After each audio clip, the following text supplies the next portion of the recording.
नमस्कार दोस्तों, आप सभी का हमारे YouTube चैनल 9 जेम्स क्लासेज पर हार्दिक स्वागत है। दोस्तों, हमने पर्सनली 1.1 के 3 क्वेश्चन हल कर लिए थे। आज हम उससे आगे के जो क्वेश्चन हैं उनको हल करेंगे। इससे पहले अगर आप मेरे YouTube चैनल पर पहली बार हो तो आप इसे चैनल को सब्सक्राइब करें और अपने साथियों के साथ इसे शेयर करें। अगर आपको ये क्लासेस पसंद आती है तो आप इसे लाइक ज़रूर करें।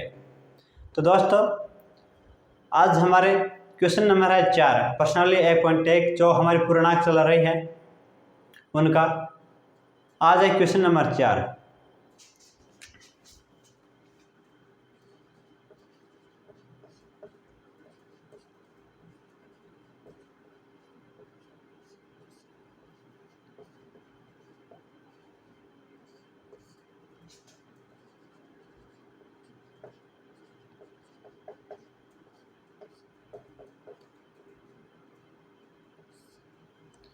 हमारा पूर्णांक प्रश्नावली है पहली, उसमें प्रश्नावली नंबर 1.1 चल रही है। तो दोस्तों, हमने 3 क्वेश्चन कर लिए। आज हम इनका जो चौथा क्वेश्चन है उनको हल करेंगे। क्वेश्चन नंबर 4 है, उनको हम हल करेंगे। मैं प्रश्न लिखवाता नहीं हूँ, मैं आपके प्रश्न बोल देता हूँ। आपके पास जो पुस्तक है उनसे आप मिला लेना और आप उनके अनुसार जो आंसर है वो कर लेना। आपका चौथा क्वेश्चन ये कहता है कि एक हवाई जहाज है जो कि समुद्र तल है उसे 5000 मीटर ऊंचाई पर है। एक विशिष्ट बिंदु पर क्या होता है कि समुद्र तल से 1200 मीटर अंदर एक पनडुब्बी है। 1200 मीटर अंदर क्या है? समुद्र तल से पनडुब्बी है। एक विशिष्ट बिंदु पर हवाई जहाज जो कि 5000 मीटर समुद्र तल से ऊंचा है और एक विशिष्ट बिंदु पर जो पनडुब्बी है जो 1200 मीटर समुद्र तल से नीचे है, वो दोनों क्या है? एक दूसरे के ऊर्ध्वाधर होते हैं।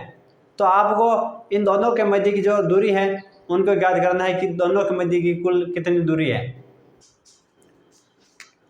माने कि यह समुद्र है। क्या है? आपका क्वेश्चन ये कहता है कि यह एक समुद्र है। क्या है? समुद्र।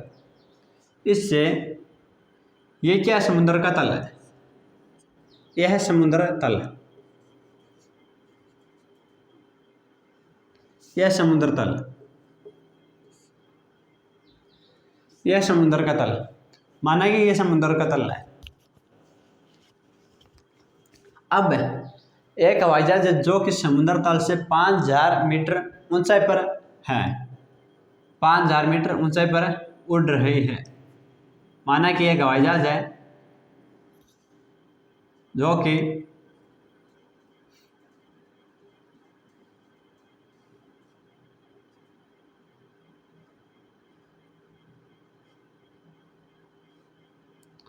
हवाई जहाज है जो कि समुद्र है उसके तल से 5000 मीटर ऊंचाई पर उड़ रही है।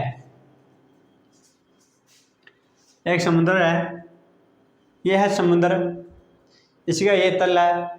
यहाँ से 5000 मीटर ऊंचाई पर क्या है? एक हवाई जहाज है, वो उड़ रही है।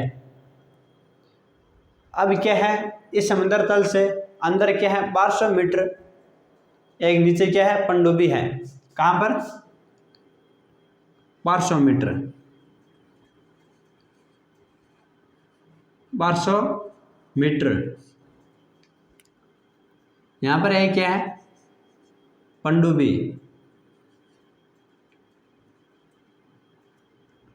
यहाँ पर है क्या? पनडुब्बी है, पनडुब्बी।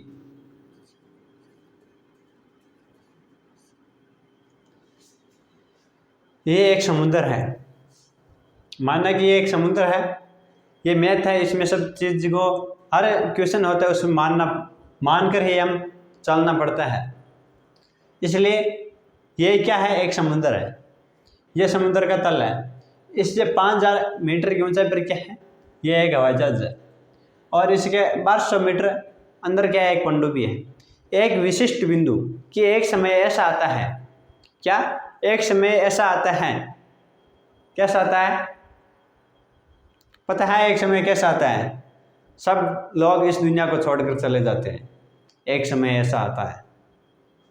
यहाँ पर कुछ अलग क्या आएगा, एक समय कि एक समय ऐसा आता है कि ये हवाई जहाज और ये पनडुब्बी है, ये दोनों एक सिद्ध में हो जाती हैं, दोनों हैं वो एक सिद्ध में हो जाती है। और इसलिए हमें क्या है, इन दोनों के मध्य की जो विशिष्ट बिंदु, विशिष्ट समय आता है, उस समय जो ये दोनों एक सिद्ध में होती है, तो इन दोनों के मध्य की दूरी है वो कुल दूरी कितनी होगी?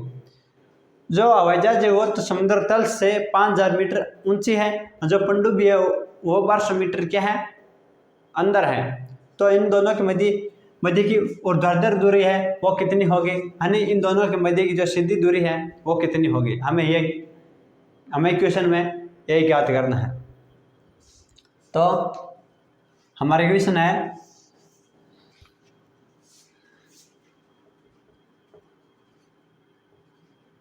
हमारा क्वेश्चन ये कहता है कि ये आंसर है क्वेश्चन नंबर 4 का। हमारा क्वेश्चन कहता है कि समुद्र तल से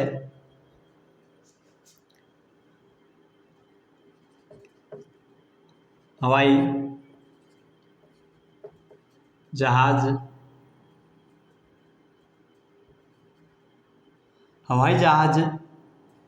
की जो समुद्र तल है हमारा, वहाँ से हवाई जहाज की ऊंचाई कितनी है? जो हमारी ये समुद्र तल है, यहाँ से हवाई जहाज की ऊंचाई कितनी है? 5000 मीटर। कितनी? 5000 मीटर। अगर हम आगे देखें तो आगे है कि समुद्र तल से अंदर पनडुब्बी की जो दूरी है, समुद्र तल है उससे अंदर क्या है, पनडुब्बी है, वो समुद्र तल से कितनी अंदर है? हम देखें तो वो 1200 मीटर है। तो समुद्र तल के अंदर पनडुब्बी की दूरी अंदर कितनी है? पनडुब्बी 1200 मीटर कि ये समुद्र तल है, इससे ऊंचाई है 5000 मीटर, हवाई जहाज पनडुब्बी है 1200 मीटर। तो हमें क्या करना है, एक समय ऐसा आता है कि दोनों एक सिद्ध में हो जाती हैं, तो हमें इन दोनों के मध्य की ऊर्ध्वाधर दूरी ज्ञात करनी है। तो इसलिए दोनों के मध्य की ऊर्ध्वाधर दूरी, यानी इन दोनों के मध्य की सीधी दूरी, पनडुब्बी और हवाई जहाज है, इन दोनों के मध्य की सीधी दूरी कितनी होगी? तो इसलिए हम क्या करेंगे, इन जो दूरी है दोनों को इन जोड़ देंगे कि 5000 प्लस कितना होगा, 1200 मीटर। तो इसलिए कितना आ जाएगा, 6200 मीटर, 6200 मीटर कि एक समुद्र तल है। इस तल से इसके हवाई जहाज की ऊंचाई है 5000 मीटर और इसकी जो पनडुब्बी है वो क्या है, तल से अंदर है। किसके अंदर? समुद्र के अंदर है, जिसकी ऊंचाई है, जिसकी जो अंदर है उसकी गहराई है, उसकी है 500 मीटर क्या है, अंदर है। हमें इन दोनों की क्या है, हवाई जहाज और पनडुब्बी दोनों के मध्य की जो दूरी है वो ज्ञात करते हैं कि जब दोनों एक सिद्ध में आती है एक समय पर, तो क्या इन दोनों के मध्य की क्या दूरी होगी। तो हमें इन दोनों की दूरी, कुल दूरी ज्ञात करने के लिए क्या करना पड़ेगा, इन दोनों दूरी का योग करना पड़ेगा। जब योग करते हैं 5000 और 1200 का तो हमारा आता है 6200 मीटर। तो इन दोनों के मध्य की ऊर्ध्वाधर यानी सीधी दूरी कितनी होगी, 6200 मीटर। अगला क्वेश्चन दोस्तों, किसी भी प्रकार के क्वेश्चन में कोई कंफ्यूजन हो तो आप मुझे कमेंट बॉक्स में कमेंट करके आप पूछ सकते हैं। हम अगले क्लासेज में उन पर पुनः विचार करके उनका सॉल्यूशन करेंगे।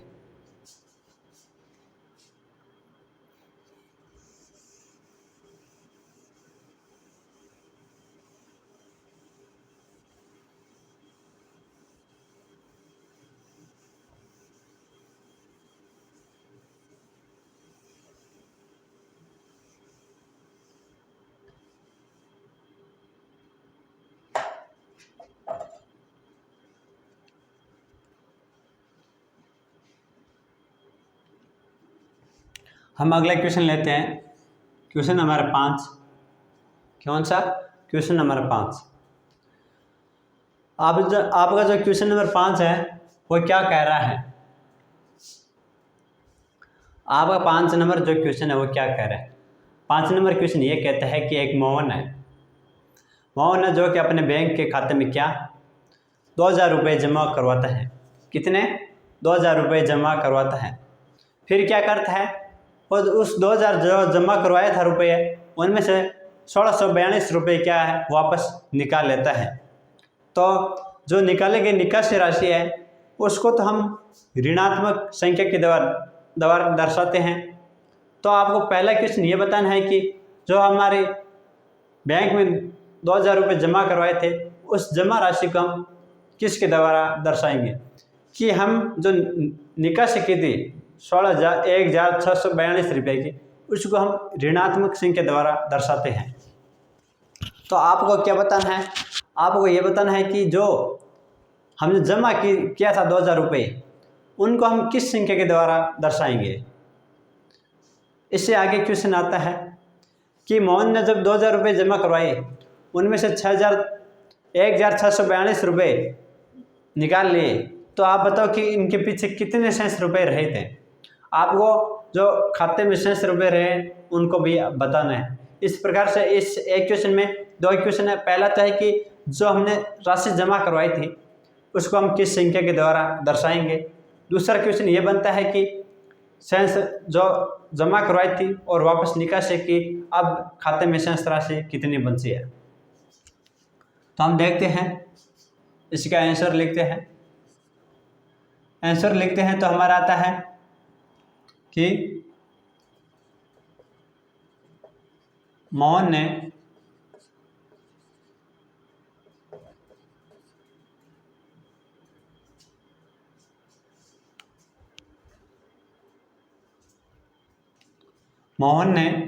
खाते में राशि जमा करवाई। कितनी करवाई थी? मोहन ने खाते में राशि जमा करवाई। कितनी? 2000 रुपये। कितनी करवाई थी? 2000 रुपये। 2000 रुपये निकासी की गई, मोहन द्वारा निकासी की गई राशि। मोहन द्वारा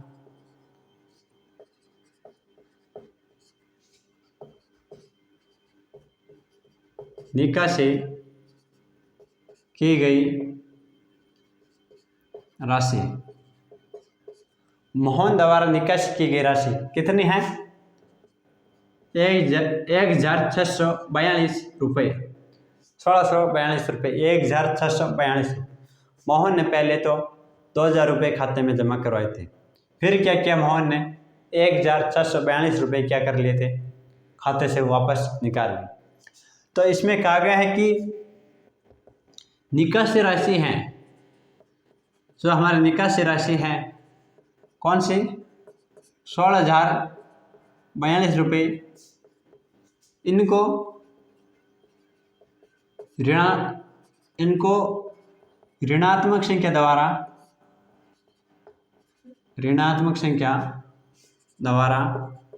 दर्शाया जाता है।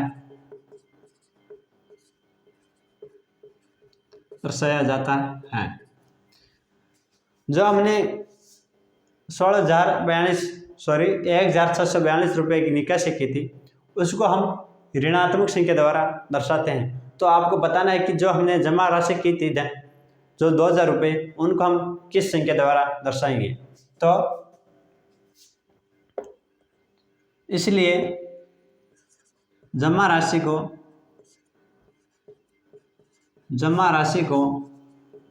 धनात्मक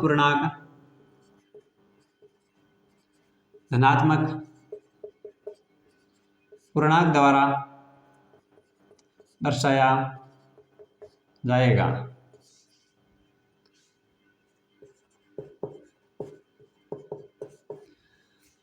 जो जमा की गई राशि है उसको धनात्मक पूर्णांक द्वारा दर्शाया जाएगा। किस द्वारा? धनात्मक पूर्णांक द्वारा। क्या बात है, हम संख्या रेखा के माध्यम से इसे समझने की कोशिश करते हैं। यह हमारी संख्या रेखा है, यहाँ पर 0 है और यहाँ पर 1 जार ले लिए और यहाँ पर हमने 2 जार ले लिए, इस तरफ हमने -1 जार ले लिए हैं। अब हमारे कुल राशि कितनी है, जमा राशि करवाई गई थी वो है 2000 रुपये। कितने, 2000 रुपये। अब हमने क्या किया, यहाँ पर 0, हमने 2000 रुपये जमा करवा दिए। अब इसमें से कितनी निकासी गई, 16,000 ऋणात्मक, जो हमने निकासी की उसको ऋणात्मक संख्या द्वारा दर्शाते हैं। 1642 रुपये की क्या की, निकासी की।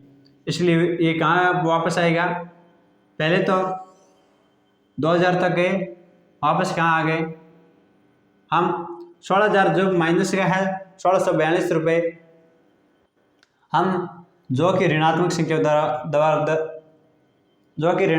द्वारा दर्शाया गया है और जो कि जमा की गई राशि है 2000 रुपये, उनको हमें धनात्मक पूर्णांक द्वारा दर्शाई जाएगी।